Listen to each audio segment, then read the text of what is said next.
Today. So it's my pleasure to introduce Congressman Joaquin Castro, a Texas Democrat, co-chair of the Congressional Pre-K Caucus. Welcome, Congressman. Thank you. And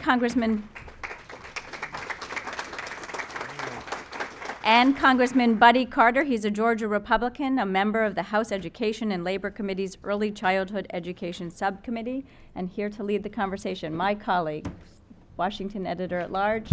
Hey, Margaret. Clemons. Hey, I feel like I'm in a sports team. Good morning, everybody. I want to do a shout out to our nursing student friends from Georgia. They drove a long way to get in. Anybody drive further than Fairfax to get here this morning? Thank you all very much for being here. So, I was talking to Chris a moment ago about the stunning level of bipartisan support and understanding that, early childhood programs work, and I've been trying to think about how I can divide this moment of bipartisan support and create tension and havoc between a Republican and Democrat and just get back to form. Maybe one of the few issues where you have real bipartisan. Yeah, so just don't be too sweet to each other. I don't think I can take it. But let me start out just ask this question. I was talking to Chris Perry seriously, and I said, tell me a part of the country that really gets early childhood programs right. And she said the best in the country is Oklahoma. And I was surprised. Red state, Oklahoma, she says that Georgetown has done studies, that the infrastructure of the program there, the access to the program is excellent. I didn't know that. I find that editorially important and fascinating, and I want to know more. So I guess, Buddy, you were mayor of Pooler, Georgia. You're from San Antonio. What does Oklahoma have that you guys don't? What does Oklahoma have that Georgia doesn't have? Well, I would just say, I don't mean to be competitive about it, but in terms of thinking about the infrastructure of early childhood program, I'm interested in why were you guys aware that Oklahoma was so good? Is this something that there's a literacy about amongst your colleagues in terms of looking at really exemplar programs? I know that we were. Oklahoma, you're right, has been a leader for a while. And I always point that out because it is a conservative state. It's a very solidly Republican state. And that point should be made that successful pre-K programs exist right now, not only in more progressive states, but also in conservative places. And in San Antonio, a few years back when my brother was mayor there, before he went over to HUD, he essentially assembled business leaders and community leaders to figure out two things. First, the city was thinking of increasing its sales tax about 1/8 of a cent for education purposes. But within education, what would make the most sense? Where would you get the most bang for your buck? And after they did all of this work for months, looking at programs like Oklahoma, New York, and others, they figured out that the answer was pre-K. And believe me, and I was somebody who had been vice chairman of the Higher Education Committee in the legislature. I made the case to my brother that we should use some of it for higher education. He ignored me and used all of that 8 cents. You rarely give him credit for anything. I have to give him credit for this. That's interesting. Buddy, in Georgia, and I think also among the colleagues, because I've looked at the polling, and there just shows to be significant GOP support for early childhood programs. What's the scene in Georgia like? When you were mayor in Pooler, was this a top of mind issue? How did it compare to other priorities? Well, it's certainly a priority in Georgia, and I don't know where Georgia ranks, nationwide, but I would think that we are up in the upper tier, if you will. We have a very strong pre-K program there that's a result of the Hope Scholarship, which was based with the Georgia Lottery, which was started by Governor Zell Miller when he was governor before he came up here to be a senator. But Governor Nathan Deal, who served in Congress for many years, who is our current governor, has also expanded the pre-K program.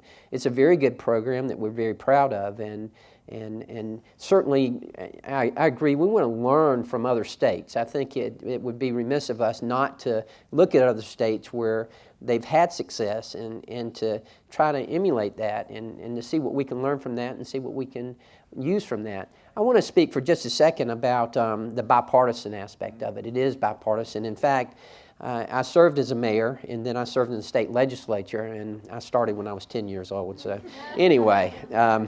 But the first bill that I sponsored when I became a member of the Georgia House of Representatives, I sponsored in conjunction with a Democrat, and it was to make the Savannah-Chatham County school system, our school board, nonpartisan.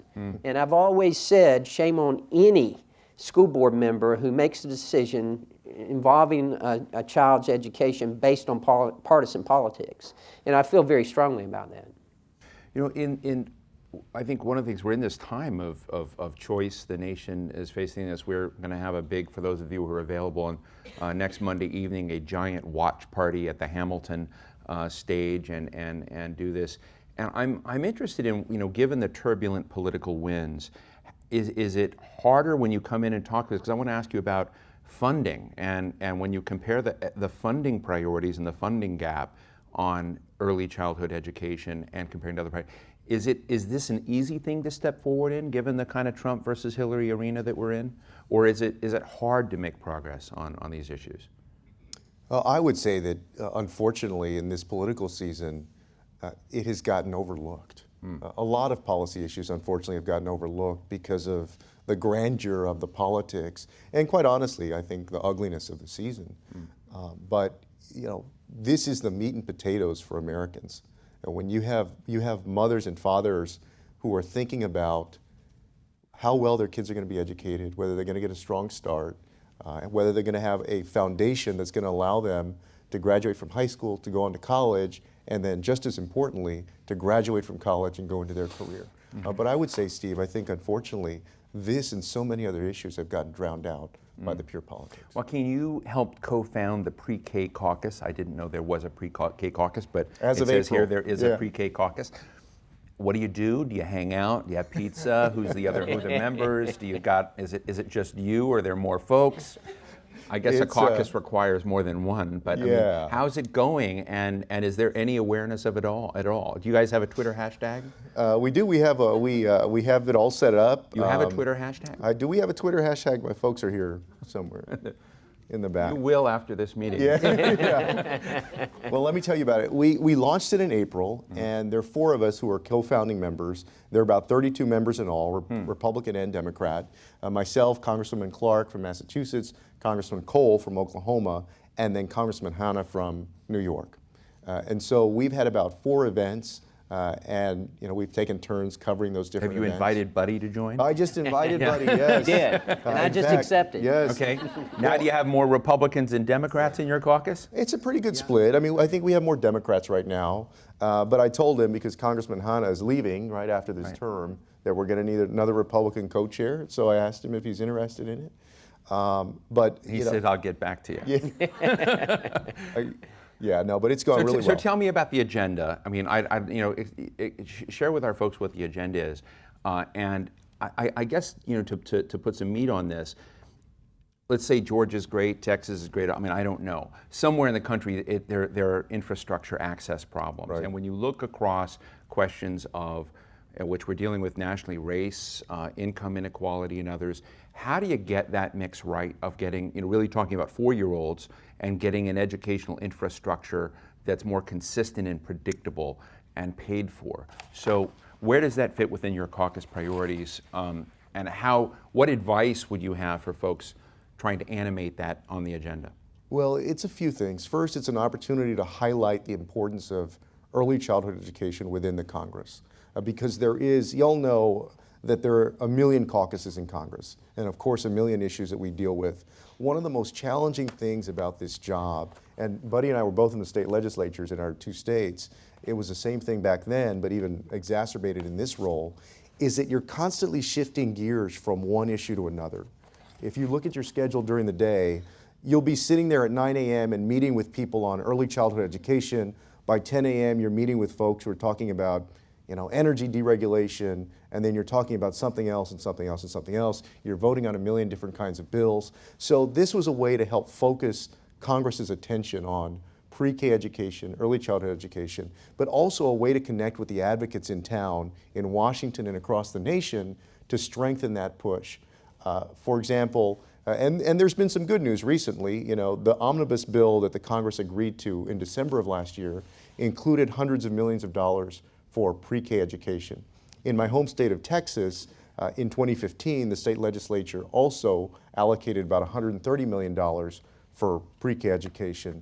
Now, in Texas, it's kind of been a challenge because it's been, in some ways, 2 steps forward, 1 step back. In 2011, the state legislature cut the education budget by about $5.4 billion. And so we're still about $300 million short on pre-K money from 2011, even with the increase in 2015.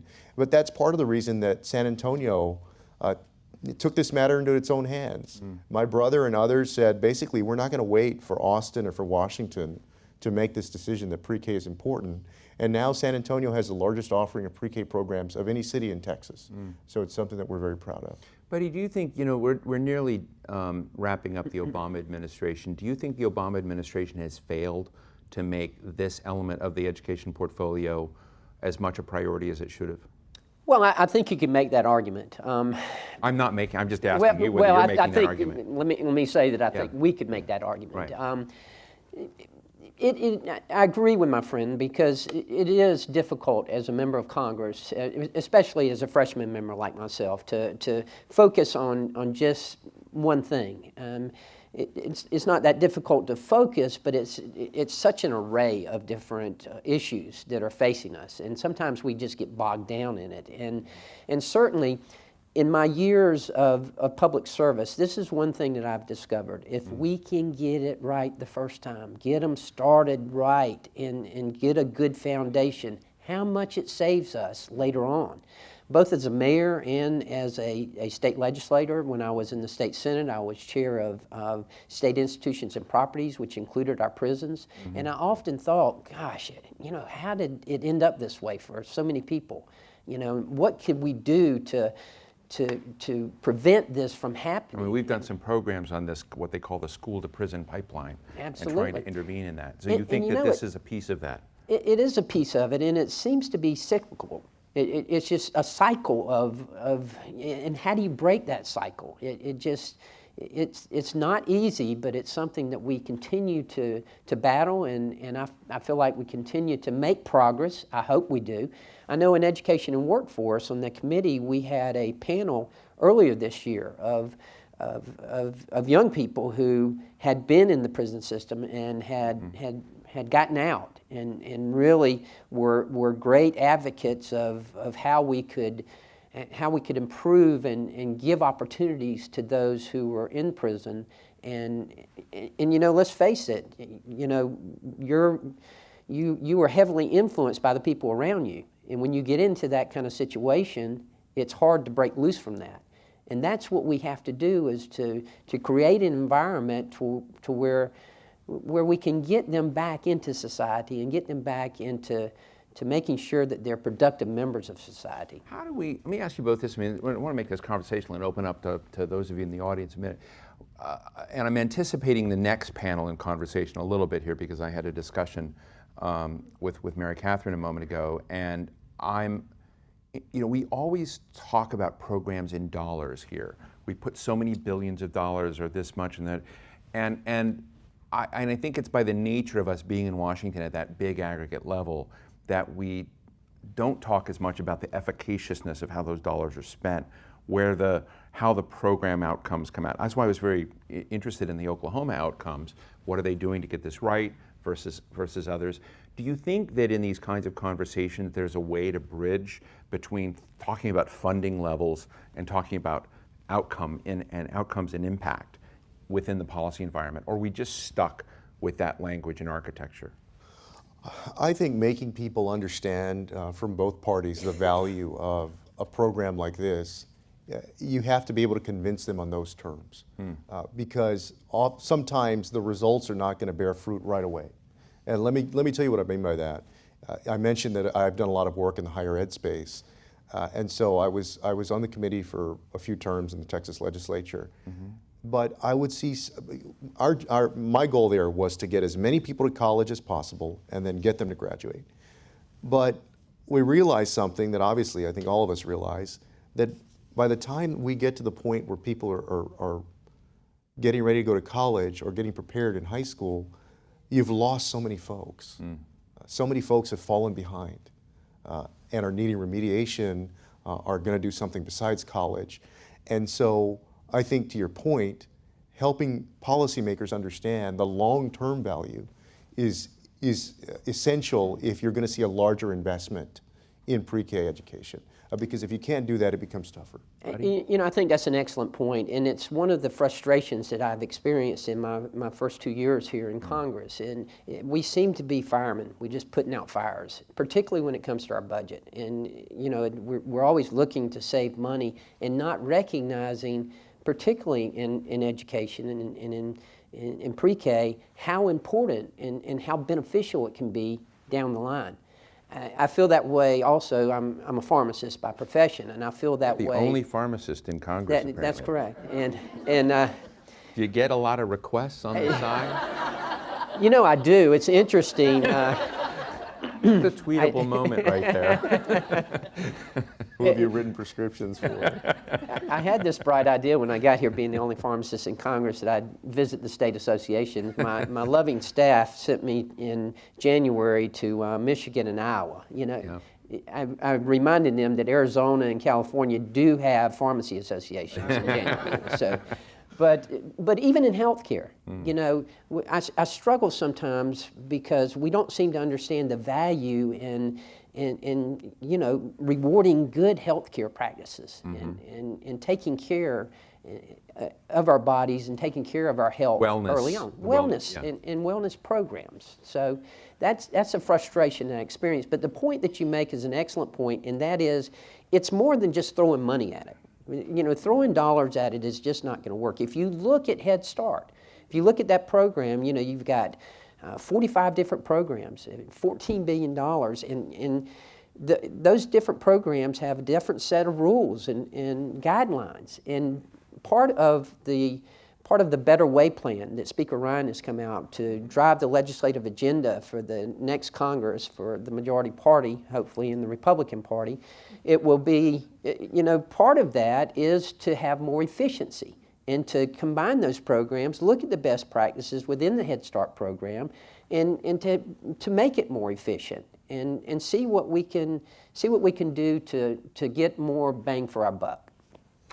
You know, before I go to the audience, I happen to know Lester Holt, who's going to be moderating the debate on Monday night.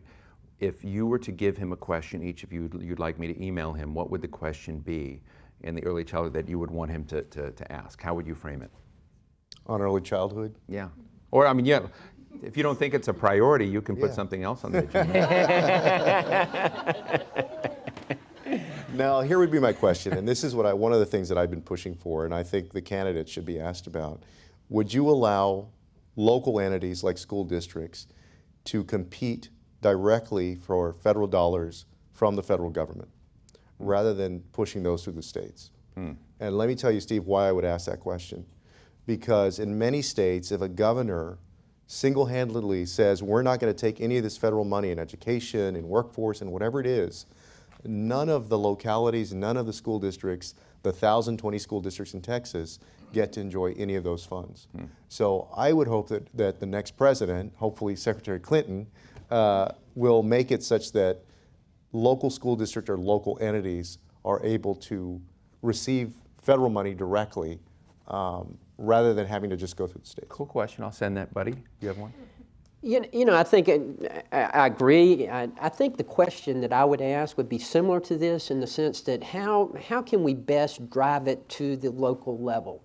You know, if you look at Every Student Succeeds and look at that act that we passed at Education and Workforce this past year, we really concentrated on trying to push it down to the local level as much as we could. And having served at the local level, at a municipal level, as well as a state level, I can tell you that no one knows the educational values better than the locals. And that, to me, would be our main goal.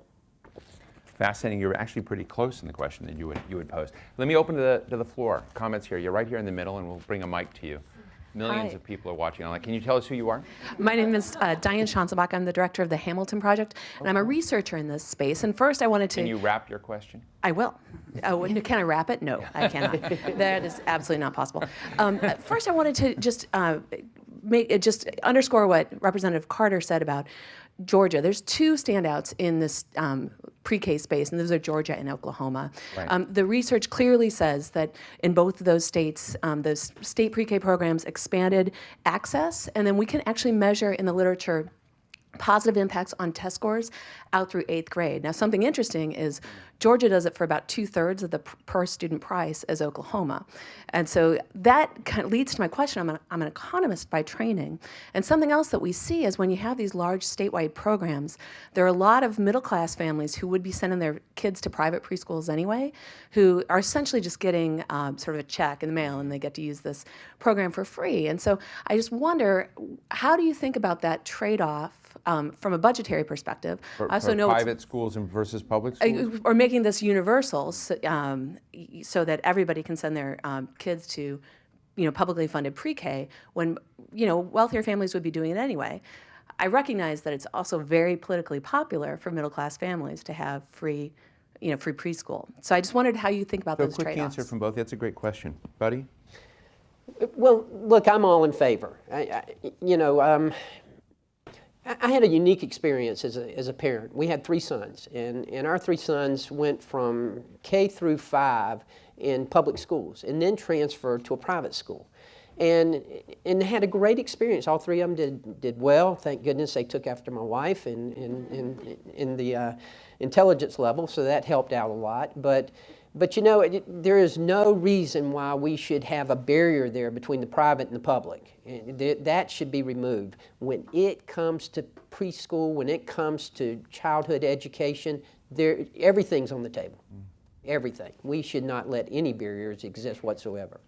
Well, I think the question is an interesting one. I think the way I would approach it is this. If you believe that pre-kindergarten education is effective and is part of the fundamental building blocks of a strong education for everyone, then that's a commitment that we should make. For example, you don't ask why don't we just not allow for public education for wealthy folks and make them pay for the 5th or 6th or the 7th grade.